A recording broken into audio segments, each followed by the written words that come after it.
Landscape देख रहे थे। हिंदी में से क्या होता है उच्चावच, जिसमें हम लोग क्या सब देख रहे थे, एक बार रिकैप कर लेते हैं। यहाँ देखे थे हिमालयन देखे थे, जिसमें ट्रांस देखे थे, उसके बाद ग्रेटर हिमालय, लेसर हिमालय और शिवालिक नॉर्थ ईस्ट में देखे थे। यहाँ पे डफला, उसके बाद ये नागा रेंज, ये इसका मणिपुर रेंज, उसके बाद मिजो रेंज, यहाँ पे ब्लू माउंटेन, यहाँ पे लोकटक लेक, यहाँ पे ब्लू माउंटेन लुसाई, उसके बाद ये हो गया आपका मिकीर, रेंगमा, बराइल, उसके बाद आबोर, मीरी, डफला, ये हो गया पटकेबुम, ये यहाँ पे देख लिए थे। फिर काराकोरम रेंज, उसके बाद ये काराकोरम, लद्दाख, जास्कर और ये तिब्बत में कैलाशी काराकोरम का पार्ट, ये ट्रांस हिमालय पर देख लिए थे। उसके बाद उस आप ग्रेटर हिमालय में हम लोग देखे थे, जिसका यहाँ पे नांगा पर्वत से लेके यहाँ तक ये नामचा बरवा तक है। फिर इसमें देखे थे यहाँ पे ये मिडल हिमालय, यहाँ पे पीर पंजाल, धौलाधार, मसूरी रेंज, उसके बाद ये हो गया आपका इधर नेपाल के अंदर महाभारत रेंज। इधर फिर देखे थे ये माउंट एवरेस्ट, कंचनजंगा। फिर पास में देख लिए थे जो भी पास है, इधर नाथुला और चिलेपला। चलिए, ये हिमालय हो गया था। इधर अरावली देखे थे, उसके बाद इधर आप छोटा नागपुर का प्लेटू देखे थे, और इधर वाले में देख लिए थे ये मेघालय प्लेटू। अब उससे थोड़ा आगे देखते हैं, इधर थार डेजर्ट देखे थे।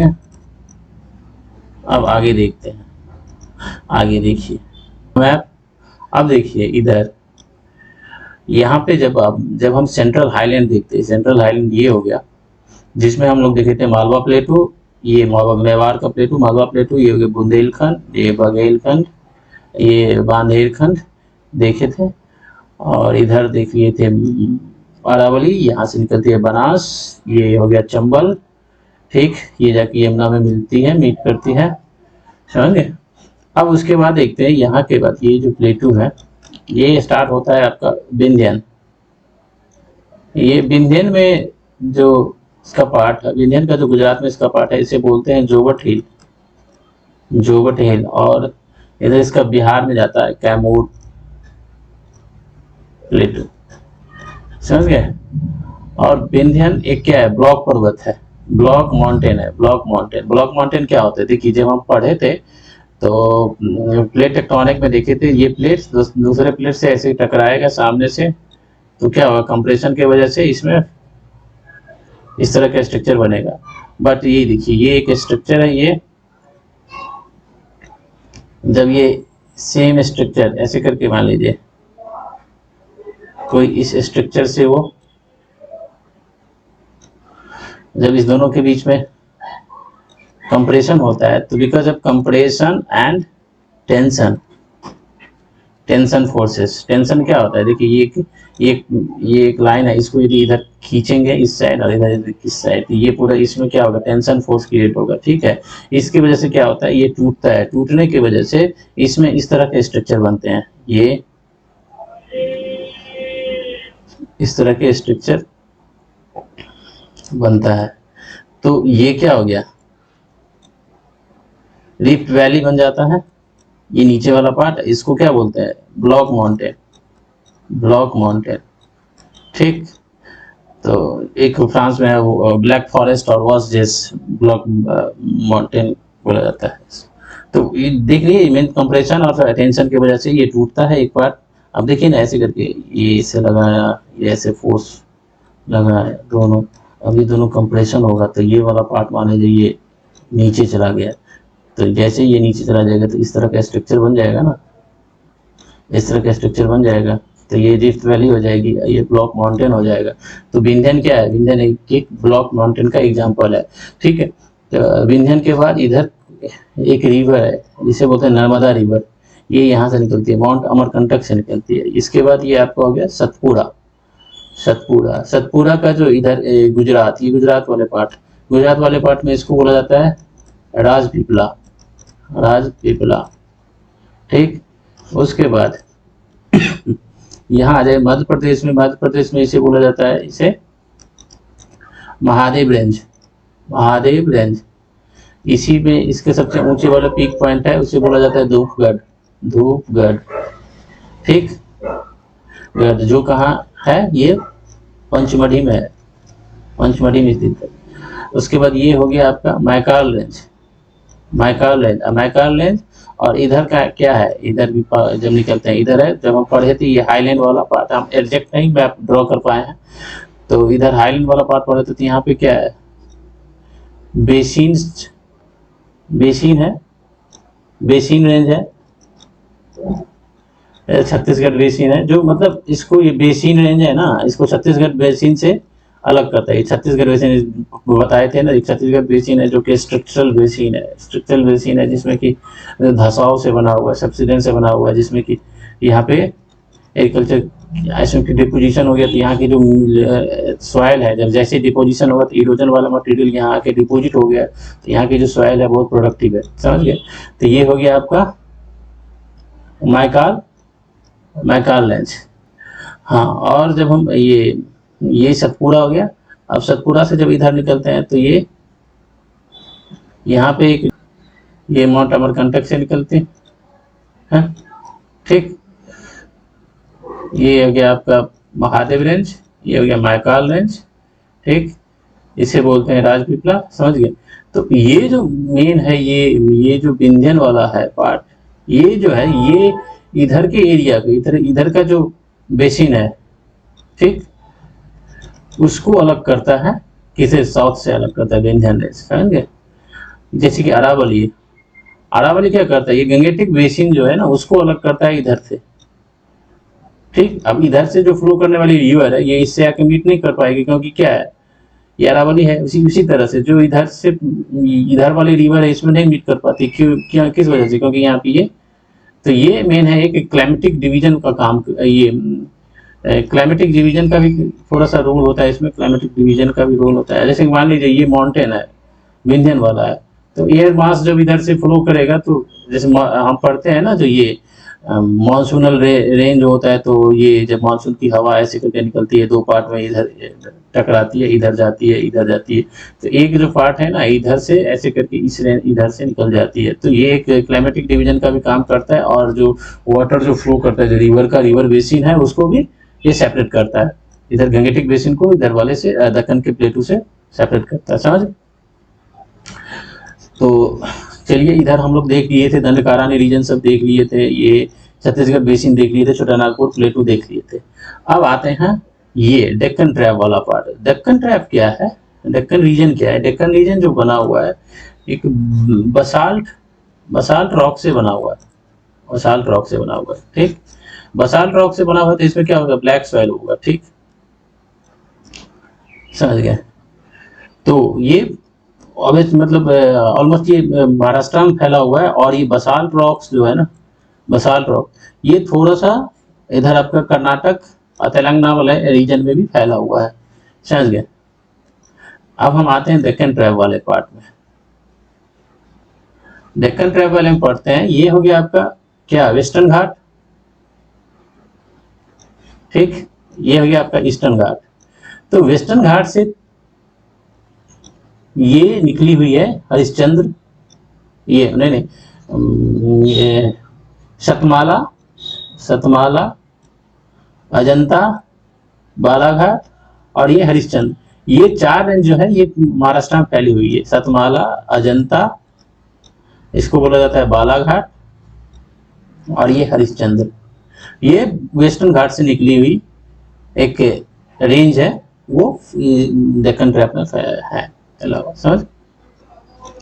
और डेक्कन ट्रैप में ये समझ गए, यहाँ पे ब्लैक सॉइल होता है, ये इसमें ब्लैक सॉइल की वजह से कॉटन की खेती होती है, कॉटन क्रॉप होता है, जिससे टेक्सटाइल इंडस्ट्री यहाँ पे महाराष्ट्र रीजन में टेक्सटाइल इंडस्ट्री ऑब्वियसली ग्रो कर रहा है। आप टेक्सटाइल इंडस्ट्री के लिए क्या चाहिए, कॉटन चाहिए, तो कॉटन का प्रोडक्शन यहाँ पे होता है, यहाँ पे इंडस्ट्री होगा, तो यहाँ से एक्सपोर्ट भी होगा। एक्सपोर्ट के लिए यहाँ पे क्या है, पोर्ट है, और हम ये देखेंगे इंडस्ट्री में।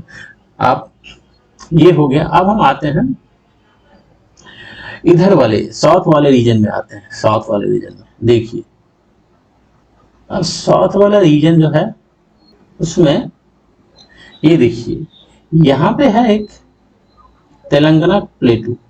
ये तेलंगाना जो प्लेटू है वो आपका इधर गोदावरी रिवर, हाँ अब थोड़ा देख लेते हैं, ये जो महाराष्ट्र का रीजन है यहाँ पे एक त्रियंबक प्लेटू है, त्रियंबक त्रियंबक त्रियंबक त्रियंबक, ये कहाँ पे है, नासिक में। यहाँ से गोदावरी रिवर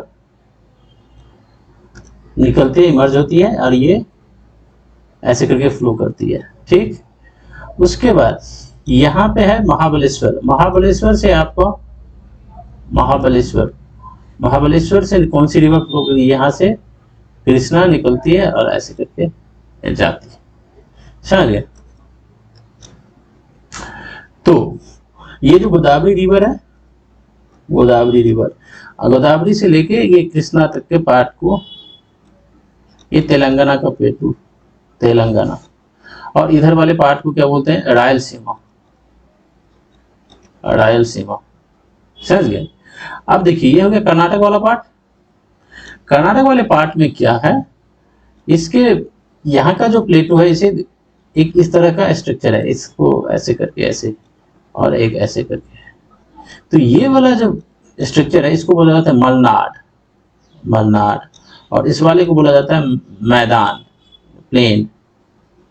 जो वेस्टर्न घाट से अटैच वाला पार्ट है ना कर्नाटक के अंदर, ठीक, तो उसे मलनाड बोला जाता है, मलनाड, ठीक। या यहाँ का जो रॉक्स होता है ग्रेनाइट और नीच रॉक्स होता है, क्योंकि आप जब वेस्टर्न घाट को देखेंगे तो वेस्टर्न घाट में जो रॉक्स है वो किस तरह का रॉक्स है, ग्रेनाइट और नीच है, ग्रेनाइट नीच। ये कौन सा है, एक नाइस है, ये कौन सा, एक ये इग्नस रॉक है ना, इग्नस रॉक, समझ गए। तो ये मलनाड और ये हो गया मैदान। तो ये थोड़ा सा एक कह सकते हैं जो एक डाइसेक्टेड वाला है, इस तरह से उबड़ खाबड़ वाला रीजन है मलनाड वाला, कर्नाटक में पाया जाता है। और ये हो गया मैदान। इस मैदान को दो पार्ट में बांटा गया है, एक को बोला जाता है बेंगलुरु का प्लेटू, दूसरा मैसूर प्लेटू, ऐसे करके बोला जाता है। इससे होकर ये रिवर फ्लो करती है, कृष्णा फ्लो नहीं करती है, लेकिन कृष्णा का जो बेसिन है ना वो है कृष्णा का बेसिन। अब देखिए रिवर बेसिन क्या होता है, जैसे कि मान लीजिए ये रिवर हो गया, अब इसके साथ ये रिवर, इसका ये ट्रिब्यूटरी, ये ट्रिब्यूटरी, ये ट्रिब्यूटरी, ये ट्रिब्यूटरी, तो ये पूरा इसका क्या हो गया, ये बेसिन हो गया इसका ना। इसी बेसिन में आके सारे रिवर मिलते हैं जहाँ से इसमें मीट करता है, तो कृष्णा का रिवर बेसिन है। तो ये रायलसीमा हो गया। अब देखिए जब हम रायलसीमा से जब नीचे देखिए तब यहाँ पे है माउंटेन है, नहीं ये रायलसीमा वाले में माउंटेन, ये रायलसीमा प्लेटू है, इसमें माउंटेन भी है। कौन सा है, नल्लामलाई, नल्लामलाई, नल्लामलाई, थोड़ा सा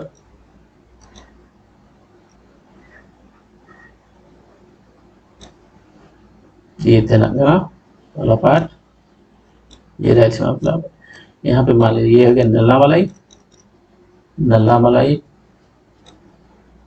वेलिकोंडा, वेलिकोंडा, पालकुंडा, ये पूरा आंध्रा वाला रीजन है, आंध्रा से वाला रीजन है, उसमें आता है, समझ गए। अब देखिए यहां पे आपका आता है कौन सा, नीलगिरी, ये हो गया आपका नीलगिरी, ठीक। उसके बाद हो गया ये नीलगिरी में जो इसका पीक पॉइंट है उसे बोला जाता है डोडा बेटा, डोडा बेटा, ठीक। उसके बाद ये हो गया आपका अन्नामलाई, अन्नामलाई, अन्नामलाई में जो सबसे बड़ा पीक पॉइंट है इसको बोला जाता है अनाईमुडी, अनाईमुडी, ये साउथ इंडिया के सबसे। उसके बाद आता है ये कार्डमम, कार्डमम जो है ये आपको मान के चलिए, हाँ कार्डमम जो है ये साउथ ईस्ट, मतलब ये सबसे नीचे वाले पार्ट में आता है कार्डमम, ये केरला। तो ये दोनों जो है ये आपको केरला और ये तमिलनाडु के बॉर्डर पे है, ठीक, केरला तमिलनाडु के बॉर्डर पे है। तो ये देखिए ये जो आपका नीलगिरी और अन्नामलाई। इस दोनों को जो अलग करने वाला जो है उससे बोला जाता है थालघाट पास। यहाँ पे एक पास है, ये पास हो गया। अब देखिए ये हो गया आपका माउंटेन, मैं इस तरह दिखा रहा हूँ, ये हो गया माउंटेन, ठीक। और दूसरा माउंटेन ये हो गया, ये इसके बीच में क्या हो गया, पास हो गया ना ये, ठीक। इससे ट्रांसपोर्ट या कुछ जा सकता है। तो इस दोनों के बीच में जो नीलगिरी और अन्नामलाई के बीच में जो पास है उसे बोला जाता है थालघाट। ये थालघाट पास है ना, इधर हो गया आपका कोची को कोयम्बटूर से कनेक्ट करता है, कोची को कोयम्बटूर से कनेक्ट करता है। उसके बाद अन्नामलाई और ये कार्डमम, इस दोनों के बीच में जो पास है उसे बोला जाता है सेनकोटा। ये सेनकोटा है, ये यहाँ पे आपका, तो ये इधर हो गया आपका तिरुवनंतपुरम। ये तिरुवनंतपुरम को मदुरई से कनेक्ट करता है, समझ गया, ठीक। ये हो गया नल्लामलाई, ये अन्नामलाई है, ये नल्लामलाई, ये वेलिकोंडा है, पालकोंडा। इधर एक और है, इधर है एक जावेडी, एक और है, इसे बोला था सेवराय। और ये हो गया पालनी हिल। समझ गया, कुछ नहीं है, सिंपल सी है। एक बार सब थोड़ा सा हम रिकैप कर लेते, देखिए कैसे है। अरे सुनिए, ये हो गया गोदावरी के नीचे हो गया आपका कौन सा, ये तेलंगाना प्लेटू है। उसके बाद हो गया ये रायलसीमा में क्या है, इधर है आपका नल्लामलाई, वेलिकोंडा, पालकोंडा, ठीक। छोड़िए, इधर आगे आपकी क्या हो गया है, ये नीलगिरी, ये अन्नामलाई, और ये हो गया आपका कार्डमम। तो अब नीलगिरी है, रेंज है, तो इसके सबसे जो पीक पॉइंट है उसे वो क्या बोला, गोदावरी बोला जाता है। और नीलगिरी और इस माउंटेन को कौन अलग करता है, थालघाट अलग करता है, और इधर ये अन्नामलाई और ये कार्डमम को कौन अलग करता है, सेनकोटा। समझ गए। ये इधर हो गया कौन सा, इधर जावेदी, सेवराय और पालनी। समझ गए। तो ये हो गया आपका।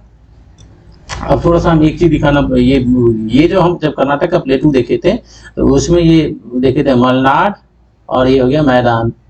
तो इसमें इस वाले रीजन में जो पाया जाता है, इसमें जो सबसे इसका जो पीक पॉइंट है उसे बोला नहीं, इसमें जो एक रेंज पाया जाता है इसे बोला जाता है बाबूदान।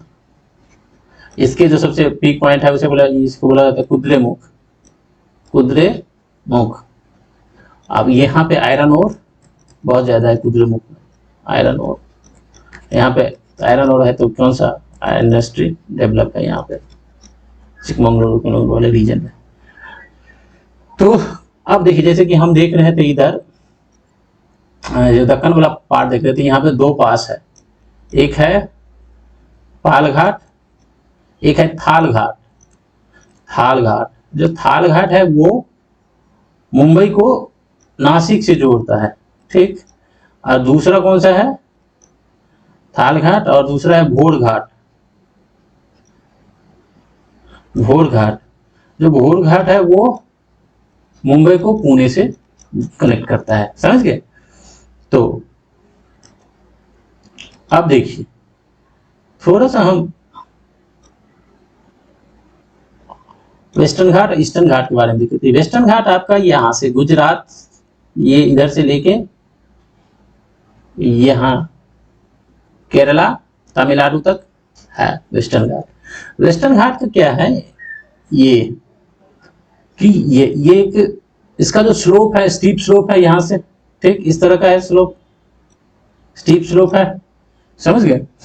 और ये कंटिन्यूअस है यहाँ से, इसमें कहीं कहीं पे पास मतलब है कि है तो है, बस है, इसके तरफ पालघाट की तरह नहीं है यहाँ पे। ये पश्चिमी घाट पूर्वी घाट की तरह नहीं है। पूर्वी घाट जो है ना, यहाँ से कृष्णा तक है, और कृष्णा के बाद फिर ये थोड़ा सा बीच में गैप होता है, फिर उसके बाद चलता है, ये गोदावरी तक है। इसको फिर इधर भी है, इसको एक जगह उत्तरी सरकार बोला जाता है, इधर नॉर्थ में उत्तरी सरकार बोला जाता है, उत्तरी सरकार। इसके सबसे पीक पॉइंट जो है उसे क्या नाम है, महेंद्रगिरी, महेंद्रगिरी। अब थारघाट गोरघाट, इसमें देखिए यहाँ से इस यहाँ का जो प्लेन बनेगा इसके बीच में, ये जो प्लेन है, जो प्लेन है वो क्या बनेगा, चौड़ा बनेगा। और यहाँ का जो प्लेन है उसकी चौड़ाई कम होगी, ब्रेथ कम होगा। ठीक, ये डाइसेक्टेड है, समझ गए। डाइसेक्टेड मतलब इसका थोड़ा बहुत मतलब इरोजन हो चुका है, तो जितना इसका हाइट है इस वेस्टर्न घाट का, उसका इसका उतना नहीं है। इसके ये इरोजन होने के पीछे का क्या रीजन है, यहाँ से जो रिवर निकलती है ना, रिवर, उस रिवर के थ्रू इरोजन की वजह से ये टूटा फूटा है। ठीक, तो रिवर इधर से क्यों निकलती है, क्योंकि जो अपना इंडिया का जो लैंड है ना, तो इस स्लोप इस तरफ है, इस तरफ स्लोप है, इसीलिए रिवर इधर फ्लो करती है, समझ गए। तो ये एक हाँ, अब वेस्टर्न घाट में देखते हैं जो इसका रोल क्या होता है। जैसे कि मानसून जब आती है, तो मानसून यहाँ से जब ये इसमें टकराती है, तो इस वाले रीजन में बारिश भी खूब होता है। तो बारिश होने की वजह से इसमें जो आपका जो वेजिटेशन या जो फॉरेस्ट फायर मिलते हैं, वो कौन सा मिलता है, एवरग्रीन भी मिलता है। यहाँ पे जो बारिश होती है 200 सेंटीमीटर से ज्यादा बारिश होती है, तो यहाँ की एवरग्रीन फॉरेस्ट मिलते हैं। ठीक, तो इसीलिए यहाँ की बायोडाइवर्सिटी कितना है, बहुत ज्यादा है, क्योंकि बारिश हो रही है, बायोडाइवर्सिटी बढ़िया है, समझ गए। थोड़ा सा अभी करंट का जो टॉपिक है उसको देख लेते हैं। अब देखिए यहाँ पे इस तरह का ये जोग्राफिकल रीजन है, इसमें बारिश मानसून की वजह से बारिश होती है, तो बायोडाइवर्सिटी बहुत अच्छा है। ये एक बायोडाइवर्सिटी हॉटस्पॉट भी है, इन्वायरमेंट इकोलॉजी में जो पढ़ते हैं, बायोडाइवर्सिटी हॉटस्पॉट भी है, जिसमें कि बता रखा है कि 1500 इंडियन, अरे मेन ही चीज समझिए ना, बायोडाइवर्सिटी लॉस हो गया है कैंसर ऑफ रीजन की वजह से, तो हॉटस्पॉट बन जाएगी, उसका प्रोटेक्शन बहुत जरूरी होगा ना, समझ गए। अभी क्या हुआ, अब थोड़ा सा देख लेते हैं। ये वेस्टर्न घाट है, वेस्टर्न घाट, यहाँ पे आपका क्या आता है, वायनाड, ये केरला का रीजन है। ये हो गया आपका वायनाड वाला रीजन जो है, इसमें अभी एक लैंडस्लाइड हुआ है, लैंडस्लाइड हुआ है। अब देखिए इस वेस्टर्न घाट के लिए एक हम लोग ने कमेटी बनाई थी, इंडिया में एक कमेटी बनी थी, जिसको क्या मतलब Madhav Gadgil committee, Madhav Gadgil committee, Gadgil committee ने जो अपना रिपोर्ट दिया था, तो इस पूरे रीजन को उन्होंने 3 जोन में डिवाइड किया था, zone first, second and third, 3 zone में डिवाइड किया था। और ये पूरे एरिया को अप्रॉक्स 67% के लगभग इस एरिया को बोला था, जो भाई 67% ये ESZ है, इकोलॉजिकल सेंसिटिव जोन है, जो कि भाई ये सेंसिटिव है, इसके अंदर आप कोई भी किसी भी तरह का डेवलपमेंट वर्क नहीं करेंगे। और उसे मतलब जोन 1, 2, 3 किया था, इसमें मतलब क्या, आप जोन ये में एक ये काम कर सकते हैं, दूसरे में ये काम कर सकते हैं, तीसरे में ये काम कर सकते हैं। जैसे कि मान लो इधर होगा जोन 1 में, जोन 1 में आप चलो भाई क्वेरिंग नहीं कर सकते हैं, माइनिंग नहीं कर सकते हैं, चलिए ठीक है। यहाँ पे माउंटेन है, तो जोन 1 में आप इसको ट्रांसपोर्टेशन के लिए आप जैसे कि मतलब एक्सप्लोजन करके आप पहाड़ को हटाते हैं, फिर करते हैं, वो नहीं कर सकते हैं।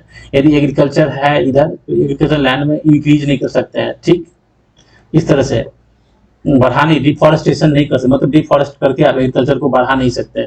तो इसी तरह से किया था, जोन 2 में भी किया गया था। मतलब एग्जैक्ट मुझे ये नहीं क्या किया था, मतलब जस्ट एज ए एग्जांपल मैं आपको समझाने के लिए बता रहा हूँ। जैसे जोन 2 है, यदि जोन 2 में कोई टूरिज्म का स्पॉट है, तो उसमें थोड़ा सा रेगुलेशन ला दिया होगा, जब भाई टूरिज्म जो है नेचुरल है उसको कीजिए, लेकिन इसमें कोई क्रिएशन करके आप नहीं कर सकते। जैसे कि देखा गया है कि इधर जो नेचुरल मतलब मैन मेड वाटर लेक, इस सब तरह के बना के टूरिज्म को अट्रैक्ट करने के लिए किया गया है। जोन 3 इस तरह से इन्होंने 1, 2, 3 जोन में बांटा था, और बोला था जो भाई इसमें ये काम करो, इसमें ये काम करो, इसमें ये काम करो। तो गवर्नमेंट ने ये नहीं माना और इस रिपोर्ट को इम्प्लीमेंट नहीं किया गया, क्योंकि गवर्नमेंट को डेवलपमेंट करना है यहाँ पे।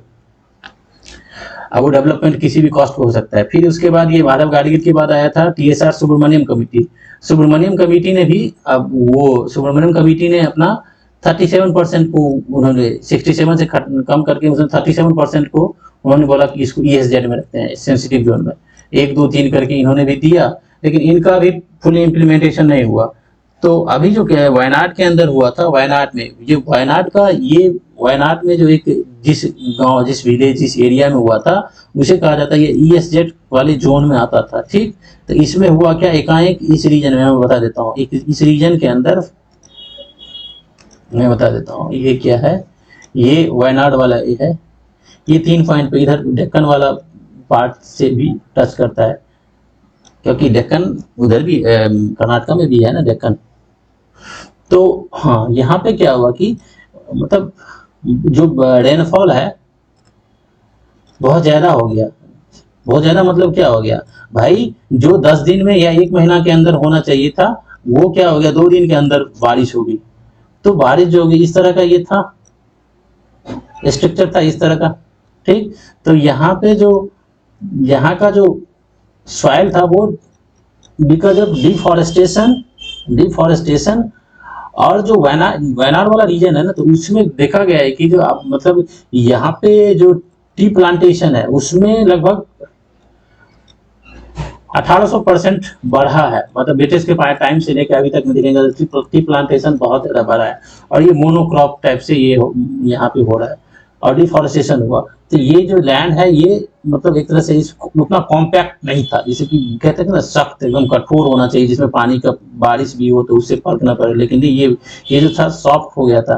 तो इसमें बारिश हुआ, अचानक बहुत बारिश हो गया 2 दिन के अंदर, तो ये पूरा सॉइल मास वेदरिंग एक तरह से कह सकते हैं, ये यहाँ से चला गया और इसको इनगल्फ कर लिया ये वाले जो विलेज है। तो यही टीएसआर सुब्रमण्यम और ये क्या था, इसमें एक रीजन में देखेंगे तो एक डिफॉरेस्टेशन हो गया, एग्रीकल्चर हो गया, उसके बाद माइनिंग हो गया, कोडिंग हो गया, उसके बाद आप टूरिज्म देख रहे हैं, टूरिज्म अनसस्टेनेबल टूरिज्म। ठीक, तो ये सब रीजन है, छोड़िए। अब हम देखते हैं जो यहाँ से ये वेस्टर्न घाट ये वाला रीजन हो गया, तो वेस्टर्न घाट से जो रिवर निकलती है ना तो वो डेल्टा नहीं बनाती। डेल्टा क्या होता है देखिए, अब जैसे ये रिवर फ्लो कर रही है, रिवर फ्लो कर रही है, तो जो जहाँ पे ये मिलती है ना, जैसे कि मान लीजिए ये हो गया आपका ओशियन हो गया, तो यहाँ पे ना तो इसके जो यहाँ पे कोई ज्यादा इसको ये स्लोप नहीं है, मतलब आती है सीधा इसमें जाके मिल जाती है। ठीक, ये कोई यहाँ पे इसका कोई ज्यादा हाइट नहीं है। ठीक, तो इस तरह से फैल जाती है, तो ये हो गया आपका डेल्टा। और जब रिवर मान लीजिए कि ये ऐसे करके फ्लो कर रही है और जब वो नीचे गिरेगी तो वो ऊंचाई से यदि नीचे गिरती है जिसमें कि इस तरह का बनते हैं, तो इसको वाटरफॉल बोला जाता है, वाटरफॉल। तो वेस्टर्न घाट में जो रिवर यहाँ से जो गिरती है, यहाँ पे जो मिलती है ओशन के अंदर, ठीक, तो यहाँ पे क्या बनाती है, वाटरफॉल बनाती है, वाटरफॉल हो गया। यहाँ पे होता है क्या, डेल्टा। डेल्टा ये हो गया इंडिया का मैप, सॉदर्न इंडिया का। इधर आ गया वेस्टर्न घाट, ये हो गया ईस्टर्न घाट। तो वेस्टर्न घाट यहाँ गुजरात से स्टार्ट होता है और नीचे कहाँ तक, तमिलनाडु तक पहुंचता है। ये हो गया आपका वेस्ट कोस्ट, वेस्ट कोस्ट। ये हो गया ईस्ट कोस्ट। तो यहाँ पे बारिश होती है और जो बारिश कितना 200 सेंटीमीटर के लगभग होती है। तो यहाँ पे जो फॉरेस्ट मिलता है कौन सा, एवरग्रीन फॉरेस्ट, और ये वेस्ट कोस्ट है। तो यहाँ पे जो मतलब सॉइल मिलेगी वो कौन से सॉइल मिलेगी, लेटेराइट सॉइल। लेटेराइट सॉइल क्यों मिलेगी, क्योंकि बारिश बहुत ज्यादा होता है इसकी वजह से। अब जब हम सॉइल में देखेंगे तो डिटेल में देखेंगे कौन से सॉइल के क्या प्रॉपर्टीज है, एल्यूवियल हो गया, लेटेराइट हो गया, ब्लैक सॉइल हो गया, रेड सॉइल हो गया, जितना भी है वो अलग से देखेंगे। बट यहाँ पे जनरली यहाँ पे लेटेराइट सॉइल मिलती है। ठीक, अब देखिए ये हो गया वेस्टर्न घाट। वेस्टर्न घाट का फिर इधर से जो आपका गुजरात से लेके यहाँ तक आप गोवा तक वाले रीजन को, इसको बोला जाता है कोंकण, कोंकण रीजन। ठीक, और ये गोवा से इधर गोवा से लेके इधर वाले कर्नाटक तक के रीजन को बोला जाता है, कर्नाटक तक के रीजन को बोला जाता है आपको कन्नड़ कोस्ट। यहाँ से लेके यहाँ तक का रीजन को हो गया, ये गोवा हो गया आपका, ये गुजरात हो गया, इसको बोला जाता है कोंकण। इसी में तो एक कोंकण रेल है, कोंकण रेल। उसके बाद यहां से कर्नाटक तक के रीजन को बोला जाता है कन्नड़, कन्नड़। और ये जो केरला वाला पार्ट है इसको बोला जाता है मालाबार, मालाबार कोस्ट, मालाबार कोस्ट। और ये जो तमिलनाडु वाला जो पास्ट है इसको बोला जाता है कोरोमंडल, कोरोमंडल। अब देखिए ये कोंकण वाले रीजन को, इसको एक दूसरा नाम भी है, इसको बोला जाता है नॉर्दर्न, नॉर्दर्न सहाद्री भी बोला जाता है, सहाद्री। ठीक, इस वाले रीजन को मिडल सहाद्री भी बोला जाता है, कन्नड़ वाले रीजन को मिडल सहाद्री बोला जाता है। ठीक, और ये वाला जो है आपका, इसको तो मालाबार कोस्ट, इसको बोला जाता है सौदर्न सहाद्री भी बोला जाता है, सौदर्न सहाद्री। ये जो आपका ये यहाँ का पॉइंट है इसको बोला जाता है केप कॉमरिकॉन, केप कॉमरिकॉन। ठीक, ये जो गोवा देख रहे हैं, गोवा, यहाँ से मांडवी रिवर, ये मांडवी रिवर है, यहाँ पे ये इसमें अरेबियन सी के अंदर मीट करती है, अरेबियन सी में, समझ गए। तो हम लोग एक बार देख लेते हैं, फिर से रिकैप कर लेते हैं क्या क्या देखे हैं। देखिए एक बार रिवीजन क्विक हो जाएगा इसमें।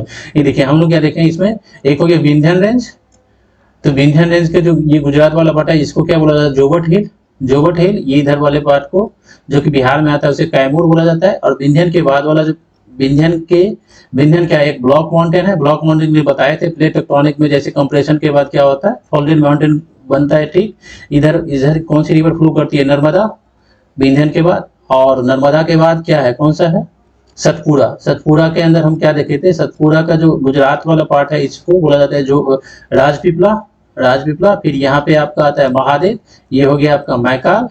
ठीक, अब आ जाते हैं इधर हम डेक्कन ट्रैप में। डेक्कन ट्रैप में देखे थे यहाँ पे कौन सा है, सतमाला, अजंता और बालाघाट, हरिश्चंद्र। यहाँ पे दो पास देखे थे, एक देखे थे पालघाट, दूसरा भोरघाट, भोरघाट, दो पास देखे थे, समझ गए। इधर वाले अब हम आ जाते हैं साउथ वाले पार्ट में। इधर हम लोग क्या देखे थे, हाँ यहाँ पे एक त्रियंबक प्लेटो जिससे कि गोदावरी रिवर फ्लो करती है। इधर उसके बाद आ जाता है महाबलेश्वर, महाबलेश्वर से कृष्णा रिवर निकलती है। ये गोदावरी के बाद ये वाला जो रीजन है इसको क्या बोला जाता है, इसको बोला जाता है आपको तेलंगाना प्लेटो। ठीक, हाँ ये कृष्णा रिवर इधर आती है। यहाँ पे कौन सा है, रायलसीमा, रायलसीमा, रायलसीमा में हम देखे थे कौन कौन सा, इसमें देखे थे नल्लामलाई, जो नल्लामलाई, वेलिकोंडा, ये सब क्या है, नल्लामलाई, ये सब क्या है, माउंटेन है, नल्लामलाई, वेलिकोंडा और पालकोंडा। ठीक, इधर देखे थे क्या, सेबराय, सेबराय, जावेडी, सेबराय और जावेडी देखे थे। और यहाँ पे पालनी, पालनी हिल्स है। ठीक, इधर वाले रीजन में हम देखे थे फिर कौन सा, ये यहाँ पे हो गया नीलगिरी, ये हो गया अन्नामलाई। ठीक, और ये हो गया आपका कार्डमम। नीलगिरी में सबसे जो पीक पॉइंट है उसको क्या बोले थे, दोरा बेटा। ठीक, और ये वाले जो आपका अन्नामलाई है उसको जो पीक पॉइंट है उसको क्या नाम है, अनाईमुडी, अनाईमुडी। ठीक, अनाईमुडी है साउथर्न इंडिया के सबसे पीकेस्ट, सबसे मतलब हाईएस्ट पीक पॉइंट है, इसका माउंटेन है, समझ गए। उसके बाद ये हो गया कार्डमम। हाँ, इसके बीच में दो पास है, नीलगिरी और अन्नामलाई के बीच में जो पास है उसको क्या बोलते हैं, थालघाट, थालघाट। और ये अन्नामलाई और कार्डमम के बीच जो है उसके बोलते हैं सेनकोटा, समझ गए। हाँ, इधर वाले को हम फिर ये हो गया वेस्टर्न घाट, ये हो गया ईस्टर्न घाट। इधर वाले पार्ट को नॉर्दर्न सहाद्री, इधर हो गया नॉर्दर्न सहाद्री और कोंकण भी बोलते हैं। इधर वाले को कन्नड़ और मीडियम सहाद्री, इधर वाले पार्ट को सदर्न सहाद्री। और इधर इसको क्या बोलते हैं, मालाबार बोलते हैं। इस कोस्ट को कोरोमंडल कोस्ट बोलते हैं। ठीक, तो इंडिया का लगभग जो लैंडस्केप है वो हो चुका है।